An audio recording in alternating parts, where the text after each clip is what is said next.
આત્મા તૃપ્ત હોય ને તો દેહ ધર્મ બાધા નથી કરતા. જેને આત્મસંતોષ નથી એના જીવનમાં અસંતોષ રહે છે. જે પોતાનાથી તૃપ્ત હોય, અને જેને પોતાનાથી અસંતોષ હોય ને એને દુનિયા પણ સંતોષ ના આપી શકે. એટલે ભક્તો સ્વયંથી તૃપ્ત હોય છે. યત લબ્ધ્વા પુમાન અમૃતો ભવતી તૃપ્તો ભવતી. ભક્તિ સૂત્રમાં નારદજી કહે છે કે આ ભક્તિ કેવી છે. યત લબ્ધ્વા પુમાન સિદ્ધો ભવતી અમૃતો ભવતી તૃપ્તો ભવતી. ભક્તિ જીવનમાં આવે ને પછી દુર્ગુણો પણ છોડવા ન પડે, એની મહેનત ન કરવી પડે, આ બધું ખરી જાય. જ્યારે ભક્તિ ઉદય થાય ને હૃદયમાં ત્યારે દુર્ગુણો ખરી પડતા હોય છે, એને કાઢવાની પણ મહેનત નથી કરવી પડતી. કહ્યું આ કંઈક તું અમૃત પાન કરું છું તો ક્ષુધા તુષા નથી લાગતી. એટલામાં સુતજી બોલ્યા, એવમ નિશમ્ય ભૃગુનંદન સાધુવાદમ વૈયા સકીસ ભગવાન વિષ્ણુરાતમ. તો કે કથા તો સુખદેવજી ને પરીક્ષિતની વચ્ચે ચાલે છે, આમાં સુત ઉવાચ વચ્ચે ક્યાંથી આવ્યું? તો કે જ્યારે ભગવદ વિષય પ્રશ્ન કર્યા ને તો સુખદેવજીની તો સમાધિ લાગી ગઈ. મહાપ્રભુજી સમજાવે છે. અને સમાધિ લાગી ગઈ તો પ્રભુને ચિંતા થઈ કે સુખદેવજી તો સમાધિમાં જતા રહ્યા, હવે મારી કથા કહેશે કોણ? ત્યારે સ ભગવાન અથ વિષ્ણુ રાતમ, એટલે કે એ સમયે ભગવાન સુખદેવજીના હૃદયમાં આવ્યા અને હવે આગળની કથા સુખદેવજી નહીં ભગવાન પોતે કહેવાના છે. એટલે દશમ સ્કંદની આ કથા દિવ્ય કથાના વક્તા ઠાકોરજી પોતે છે. સ ભગવાન અથ વિષ્ણુ રાતમ. પ્રશ્નો કર્યા છે કે બલરામજી તો રેડીજીથી પ્રગટ થયા, પછી દેવકીજીના પુત્ર કેમ કહેવાય? કૃષ્ણ વસુદેવજીનું ઘર છોડીને વ્રજમાં કેમ બસ્યા? પ્રભુ નંદાદી ગોપો સાથે ક્યાં ક્યાં નિવાસ કર્યો? પ્રભુ વ્રજમાં રહી મધુપુરીમાં કઈ કઈ લીલાઓ કરી, તથા મધુપુરીમાં કઈ કઈ લીલાઓ કરી? કંસ તો મામા હતા છતાં એને કેમ માર્યા? દ્વારિકાપુરીમાં યદુવંશીઓ સાથે પ્રભુએ કેટલા વર્ષ નિવાસ કર્યો? પ્રભુની પત્નીઓ કેટલી હતી? ગુરુદેવ થોડું તો પૂછ્યું ને ઘણું રહી ગયું હશે, ન પૂછ્યું હોય એ પણ કથા આપ કહેજો. પ્રસન્ન થયા. કથા કહેતા કહ્યું કે પૃથ્વી પર જ્યારે ભાર વધ્યો, ગાયનું રૂપ ધારણ કરી ક્ષીરસાગર પર આવી. બ્રહ્માજી આગળ વિનંતી કરી છે અને બ્રહ્માજી ગાયને લઈ પૃથ્વીને લઈ ક્ષીરસાગર પર આવી પ્રભુને પુકાર કરવા લાગ્યા. તત્ર ગત્વા જગન્નાથ દેવ દેવ વૃષાકપિમ પુરુષમ પુરુષ સુક્તેન ઉપતસ્થે સમાહિત. પ્રભુ ભાર વધ્યો છે, પાપીઓનું સામ્રાજ્ય વધ્યું છે, પધારો. હે પ્રભુ પધારીએ. પ્રભુ પ્રગટ થયા. આજ્ઞા કરી બ્રહ્માજી દેવતાઓને કહો જુદા જુદા રૂપ ધારણ કરીને બ્રજમાં જાય, હું થોડા જ સમયમાં આવીશ. કોઈ ગાય બન્યું, કોઈ વાછરડું બન્યું, કોઈ વૃક્ષ બન્યું, કોઈ તૃણ બન્યું, કોઈ કણ બન્યું અને જુદા જુદા રૂપ ધારણ કરી દેવતાઓ વ્રજમાં નિવાસ કર્યો. જો આપણે ત્યાં કહીએ દેવશયની એકાદશી આપણે ત્યાં આવે છે તો ઘણી વાર કે દેવતાઓ સૂઈ ગયા. અરે દેવતાઓ સૂઈ જાય તો આ બ્રહ્માંડનું શું થાય? દરેકના પોતપોતાના કાર્યો છે. ખરેખર સૂઈ નથી જતા. એ 4 મહિના દેવતાઓના રજાના દિવસો હોય છે કે એ 4 મહિના ચાતુર્માસમાં કોઈ શુભ કાર્ય ન થાય, કારણ કે એ સકળ દેવતાઓ પોતાની જવાબદારીઓ છોડી અને વ્રજવાસ કરતા હોય છે. અને એટલે જ આપણે ત્યાં ચાતુર્માસમાં વ્રજયાત્રા થાય, કારણ કે એ સમયે સકલ દેવતાઓનો વાસ વ્રજમાં હોય છે, સકલ તીર્થોનો વાસ વ્રજમાં હોય છે. અને એ સમયે વ્રજયાત્રા કરો તો ભારતના સકલ તીર્થોની યાત્રા કરાય એનું પુણ્ય હોય છે. એટલા માટે દેવશયની એકાદશીથી હોય છે. આ ભાવ આપણે ત્યાં છે. અને જ્યારે દેવતાઓ જુદા જુદા રૂપ ધારણ કરીને ગયા, અહીંયા વસુદેવ દેવકીના વિવાહની કથા આવી અને વિવાહની તૈયારીઓ કરી રહ્યો છે કંસ. મારી બહેનના લગ્ન દુનિયામાં ન થયા હોય એ રીતે કરીશ, બતાવી દઈશ લોકોને. અને આમ કરી પોતાના અહંકારને સંતોષવા માટે બહેનને પરણાવી રહ્યો છે. જ્યાં પરણાવવાનો વળાવવાનો સમય આવ્યો અને સારથીને ઉતાર્યો, તું ઉતર, આટલું બધું દહેજમાં આપ્યું છે, આટલો બધો વૈભવ આપ્યો છે, કોઈ લૂંટી લેશે તો મારી બહેનને હું વળાવવા જઈશ. આમ કહીને ગામને સંભળાવી રહ્યો છે. અને સારથીને ઉતાર્યો અને સ્વાર્થી બેસી ગયો. અને આપણા જીવનમાં આપણા જીવનનો સારથી કોઈ સ્વાર્થી બની જાય ને તો એ રથને પતન તરફ જ લઈ જતો હોય. જ્યાં રથની લગામ લીધી આકાશવાણી થઈ, મૂર્ખ, તું જેને વળાવવા જાય છે એનો 8મો ગર્ભ તારો કાળ થશે. પોતાને ભય લાગ્યો, ખડગ ખેંચ્યું, કેશથી પકડ્યા દેવકીજીને જેમ મારવા જાય, દોડતા વસુદેવજી આવે હાથ પકડી લીધો. અરે આ નાની બેન તો દીકરી સમાન કહેવાય, તારી યશ કીર્તિ વૈભવ બધું જતું રહેશે અને તને મૃત્યુનો ડર છે. મૃત્યુ જન્મ બતામ વીર દેહીન સહજાયતે. મૃત્યુ તો જન્મની સાથે પેદા થાય છે કંસ. મૃત્યુનો સમય, મૃત્યુનું કારણ અને મૃત્યુનું સ્થાન માણસ જન્મે ને ત્યારે જ નક્કી થઈ જાય છે. કહ્યું, હું તને વચન આપું છું, અમારે જે બાળક થશે એ તને આપી દઈશ. શત્રુ તો 8મો છે ને, આણે તારું શું બગાડ્યું છે? નક્કી કર્યું. 6 બાળકો થયા. નારદજીને થયું કે પાપનો ઘડો ભરાશે નહીં તો ફૂટશે કેમ? કંસને જઈને સમજાવ્યું, જો આમાં દેવતાઓની ચાલ લાગે છે, 8મો કયો કઈ રીતે ખબર પડે? એક ફૂલ લીધું, કહ્યું આ પાકડીથી ગણ તો 8મી આ થાય, આ પાકડીથી ગણ તો 8મી આ થાય, આ પાકડીથી ગણ તો 8મી આ થાય, આમ બધી પહેલી ને બધી 8મી, આમાં 8મો કયો કેમ ખબર પડે? કંસને થયું વાત તો સાચી. 6 બાળકોને મારી નાખ્યા. 7મા આવ્યા શેષજી, માયાને આજ્ઞા કરી કર્ષણ કરો ને રોહિણીજીના ઘરમાં પધરાવી દો. ગોકુલમાં વસુદેવજીના પત્ની રોહિણીજી રહેતા, એના ઘરમાં પધરાવ્યા. પ્રભુને પધારવાનો કાળ આવ્યો અને પ્રભુ પધારે ત્યારે બધું અનુકૂળ થઈ જાય. ભગવાન સારા મુહૂર્તની રાહ નથી જોતા, ભગવાન આવે એ જ ઉત્તમ મુહૂર્ત છે. 8.5 શ્લોકોમાં વર્ણન. ગ્રહ નક્ષત્રો પોતપોતાના સ્થાને ગોઠવાયા. શાંત પડેલા યજ્ઞ કુંડોમાં અગ્નિ પ્રજ્વલિત થવા લાગ્યા. બ્રાહ્મણોના મુખમાંથી સ્વયં વેદ મંત્રો નીકળવા લાગ્યા. મંદમ મંદમ જલધરા, સુંદર વાયુ આવવા લાગ્યો. દેવતાઓ દુંદુભીઓના સ્વર ભરે છે. અપ્સરાઓ નૃત્ય કરી કલાનિધિને પોતાની કલા સમર્પિત કરી રહી છે. મધ્યરાત્રિનો સમય આવ્યો. તમદ્ભુતમ બાલકમ અંબુજેક્ષણમ ચતુર્ભુજમ શંખ ગદા દ્યુદાયુધમ શ્રીવત્સ લક્ષ્મમ ગલસૌભિકૌસ્તુભમ પીતાંબરમ સાંદ્ર પયોદ સૌભગમ. ચતુર્ભુજ રૂપે નારાયણ પ્રગટ થયા છે. વસુદેવ દેવકી ઉપર કૃપા કરી રહ્યા છે. આખો કારાગૃહ પ્રકાશમાન થવા લાગ્યો. બંને હાથ જોડીને ઊભા છે. કહ્યું, તમને વચન આપવા માટે હું આવ્યો છું. તમે વરદાન માંગ્યું હતું પૂર્વ જન્મમાં, મારા જેવો પુત્ર થાય. બહુ વિચાર્યું, પણ મારા જેવું તો બીજું કોઈ નથી, એટલે હું પોતે આવ્યો છું. મને લઈ જાઓ ગોકુલ, ત્યાં માયાનો જન્મ થયો છે ને અહીંયા લઈ આવો. પણ વસુદેવજી કહે, મેં તો કંસને વચન આપ્યું છે, જે બાળક થશે આપી દઈશ. બાળકનું વચન આપ્યું છે, બાળક નથી થયું. અહીંયા તો ઈશ્વર પોતે આવ્યા છે અને ઈશ્વર આપવાનું વચન નથી આપ્યું. અને ટોપલામાં પધરાવ્યા. રેશમી વસ્ત્ર બિછાવીને લાલનને જ્યાં માથે લીધા, બેડીઓ ખુલી ગઈ, દરવાજા ખુલી ગયા. અરે જેના માથે ઠાકોરજી બિરાજે, સંસારની બધી બેડીઓ આપમેળે ખુલી જતી હોય છે. એટલે પુષ્ટિ માર્ગમાં કહીએ, તમારા માથે કયું સ્વરૂપ બિરાજે છે? અમે તમારા ઘરમાં ઠાકોરજી નથી પધરાવતા, અમે તમારા માથે ઠાકોરજી પધરાવીએ છીએ. કારણ કે માથે પ્રભુ આવે ને તો બધેથી રસ્તા મળી જતા હોય. યમુનાજીએ પણ માર્ગ આપી દીધા. નંદાલયમાં પહોંચી ગયા. પધરાવ્યા લાલનને, મૂકી માયાને લઈને આવ્યા ને જોર જોરથી રડવા લાગી. ખબર કરી છે સિપાહીઓએ કંસને. કંસ દોડતો આવ્યો, મારો શત્રુ આવી ગયો. અરે કન્યા છે, જે પણ હોય પછાડવા જાય. આકાશમાં ગઈ અષ્ટભુજાડી માયા થઈ. મૂર્ખ, તને મારનારો તો ક્યારનો બીજે પહોંચી ગયો છે. બધા અસુરોને ભેગા કર્યા, સભા કરી છે, કેમ કરીને એને મારવો. અસુરો સભા ભલે કરે, આપણે તો જઈએ ગોકુળમાં.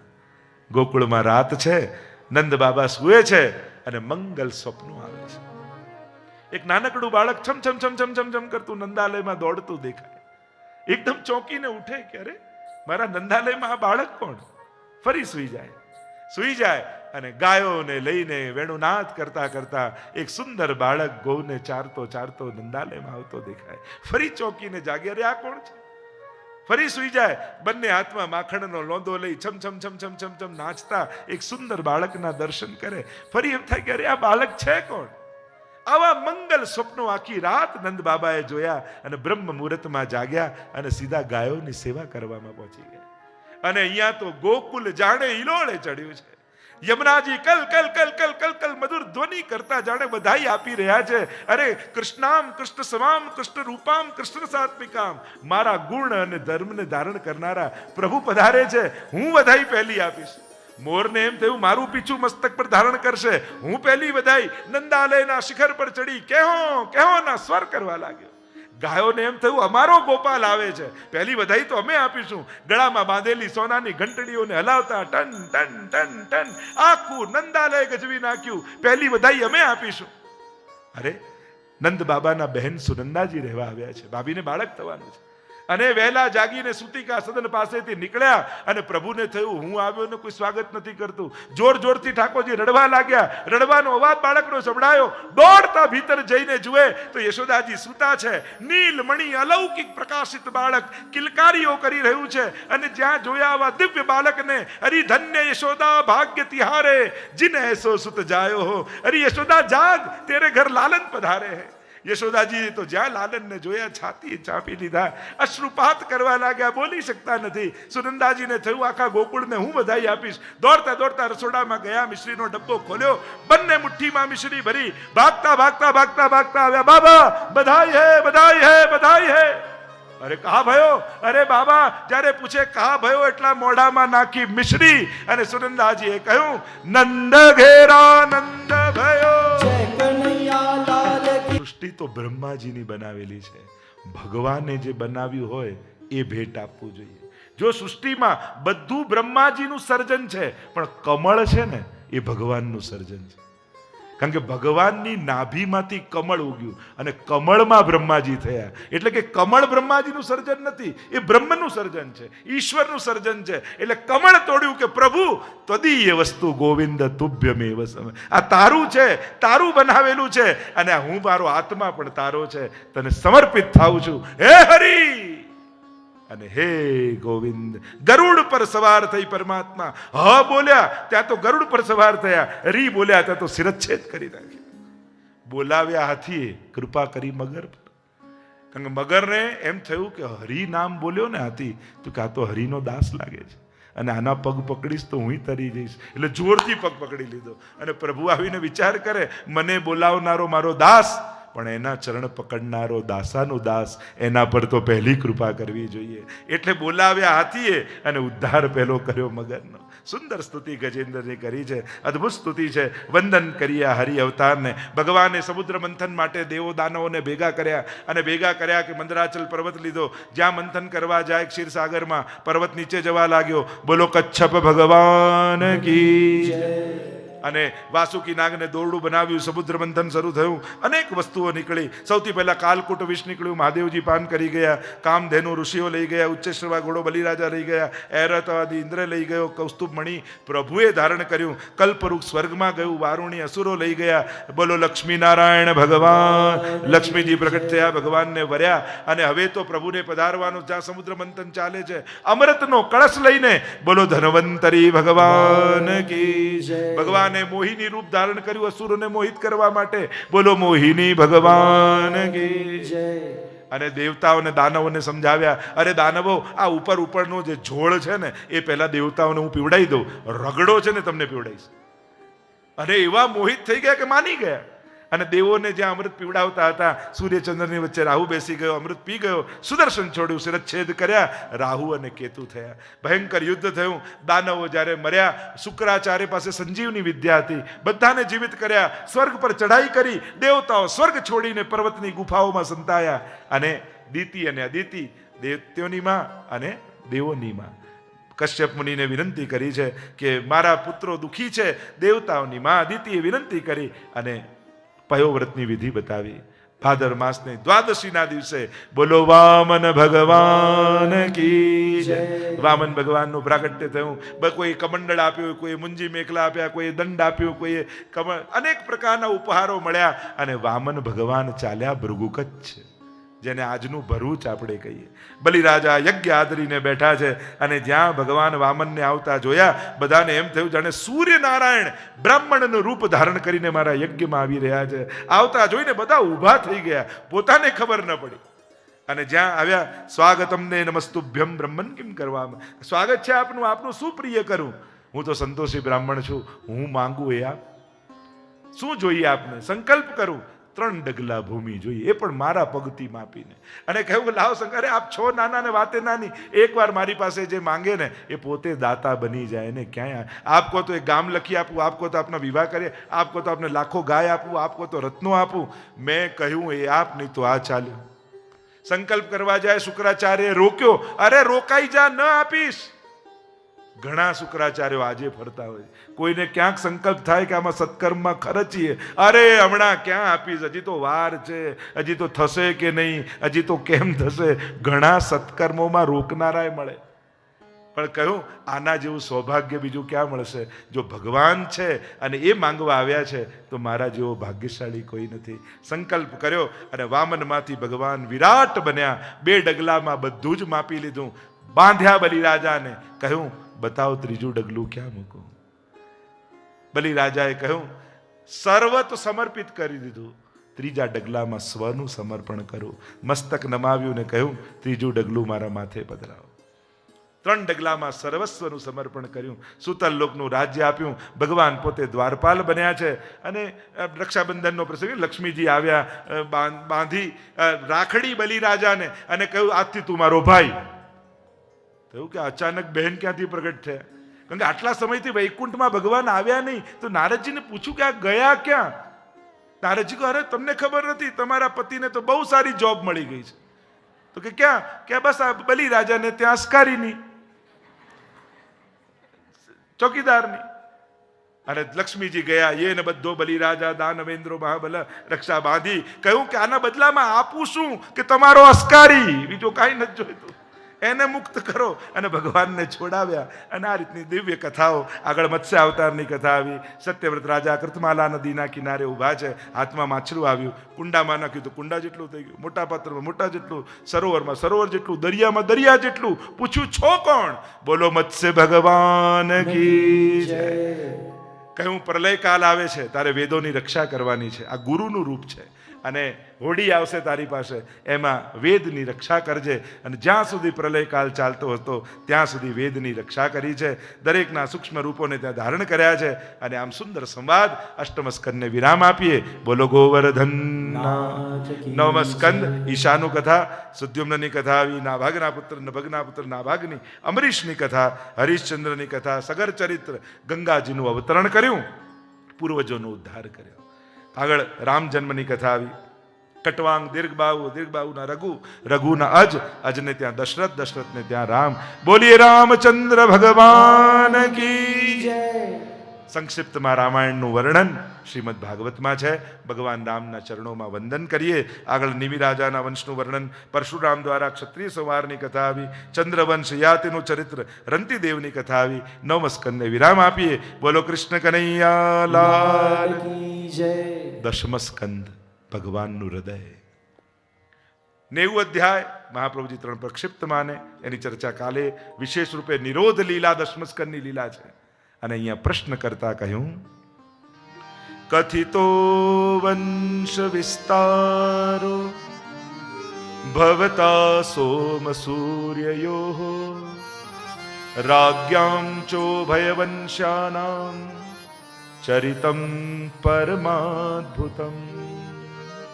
એ અદ્ભુત ચરિત્ર જે ચંદ્રવંશમાં પ્રગટ થઈને પ્રભુએ કર્યા એ વિસ્તારથી મને કહો. કારણ કે પ્રભુ તો મારા ઈષ્ટ છે. અત્યાર સુધી ભલે સંક્ષિપ્તમાં આપે કથા કહી હોય, પણ હવે મારા પ્રભુની કથા આવે છે. હવે વિસ્તારથી કથા કરજો. નિવૃત્ત તર્ષય રૂપગીય માનાત ભવૌ સદા છોત્ર મનોવિરામાત કૌત્તમ શ્લોક ગુણાનુવાદાત પુમાન વિરજ્યેત વિના પશુગનાત. કોણ એવો આત્મઘાતી જીવ હશે જેને ભગવાનની કથામાં રસ નહીં આવતો હોય? પરીક્ષિત મહારાજ પૂર્વજોના પર પરમાત્માની જે કૃપા હતી એને યાદ કરી રહ્યા છે. સારા પ્રસંગે પોતાના પૂર્વજોને યાદ કરવા, એમના સત્કર્મો, એમની ભક્તિ, એમના સમાજને કરેલા યોગદાન, આ બધાને યાદ કરવું. બાળકોને એમની વાત કરવી જેથી પ્રેરણા મળે. કદાચ આપણા વડીલો પાસે આપણા જેટલા સુખ સાધનો નહોતા, પણ એમના ચહેરા પર જે સંતોષ હતો ને, કદાચ આપણી પાસે બધું હોવા છતાં એમના જેવી શાંતિ ચહેરા પર નથી. વડીલો આપણી પ્રેરણા છે, એનું સ્મરણ કરો. અહીંયા યાદ કરે છે કે મારા પૂર્વજો પર પરમાત્માની કેવી ન તરી શકાય એવું દુરત્યયમ કૌરવ સૈન્ય સાગરમ કરત્વા તરન વત્સ પદમ. વાછરડાના પગથી ખાડો પડે ને માણસ ઓળંગી જાય એ રીતે સહજમાં ઓળંગી ગયા. અહીંયા સુખદેવજી પૂછે છે પરીક્ષિતને કે તને કંઈક ભૂખ તરસ લાગી હોય તો ભોજન કરી આવ. નૈષાદિ દુસાક્ષમાન ત્યક્તોદમપી બાધતે પિબંતમ તન્મુખાંબુજ અચ્યુતમ હરિકથામૃતમ. આપના મુખથી જે અમૃત પીવું છું ને, પછી પેટની ભૂખ તરસ કંઈ લાગતી નથી. આત્મા તૃપ્ત હોય ને તો દેહ ધર્મ બાધા નથી કરતા. જેને આત્મસંતોષ નથી એના જીવનમાં અસંતોષ રહે છે. જે પોતાનાથી તૃપ્ત હોય અને જેને પોતાનાથી અસંતોષ હોય ને એને દુનિયા પણ સંતોષ ના આપી શકે. શ્રી યમુનાજીના લાડીલા એવા રસિક સત્સંગી વૈષ્ણવોને જય શ્રી કૃષ્ણ. જે શ્રીના આ જન્માષ્ટમીના વચનામૃત તમને ગમ્યા હોય તો વિડીયોને લાઈક કરજો, વધુમાં વધુ વૈષ્ણવોને શેર કરજો અને કમેન્ટ બોક્સમાં જય શ્રી કૃષ્ણ જરૂર લખજો. અને અમારી ચેનલ શ્રી વલ્લભને સબસ્ક્રાઈબ કરવાનું ભૂલશો નહીં. જય શ્રી કૃષ્ણ.